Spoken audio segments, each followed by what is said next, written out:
नाही, तू मेनन आहेस, तू मल्याळी आहेस. मुळात मल्याळम सिनेमा सध्या म्हणजे इतका पॉप्युलर आहे.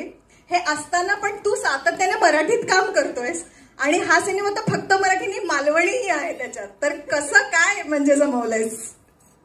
आय थिंक मी एकमेव कलाकार आहे केरळचा ज्यांनी अजून मल्याळम सिनेमामध्ये एंट्री घेतलेली.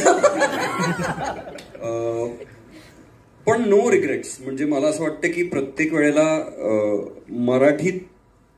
मराठी दिग्दर्शक येऊन माझ्या करिअरला वाचवलेलं आहे. म्हणजे हे मी इथे डिक्लेअर करतो. आणि सुबोधला मी कॉलेजपासून ओळखतो आणि मी सुजय, ओंकार, सवई करंडक आणि हिस्ट्री आहे त्याच्या मागे खूप.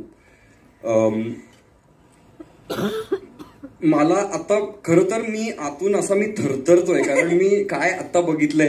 आणि जसं रवी सरांनी सांगितलं तसं मी केरळचा जरी असलो तरी मी महाराष्ट्राचा पोरगा आहे. म्हणजे मी मराठी आहे.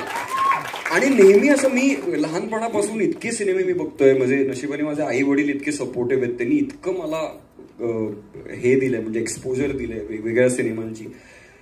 मला पण असं वाटत होतं की माझा पहिला सिनेमा हिंदी होता आणि त्याच्यानंतर मी मराठीत आलो आणि मी असं होतं की हा म्हणजे हे इतकं पोटेन्शियल आहे या महाराष्ट्रात, या कलाकारांमध्ये, आपल्या सगळ्यांमध्ये.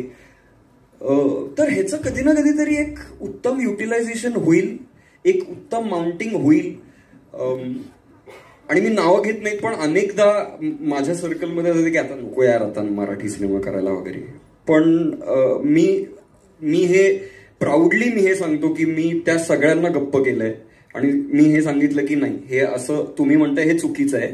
आपण इथेच राहायला पाहिजे, आपण इथेच काम करायला पाहिजे आणि आपण जीव ओतून जितके सॅक्रिफायसेस करता येईल तितके करून आपण हे उभं केलं पाहिजे. नाहीतर हिस्ट्री विल नॉट फॉरगिव्ह अस, असं मला एक वाटतं. कमाल, थँक्यू.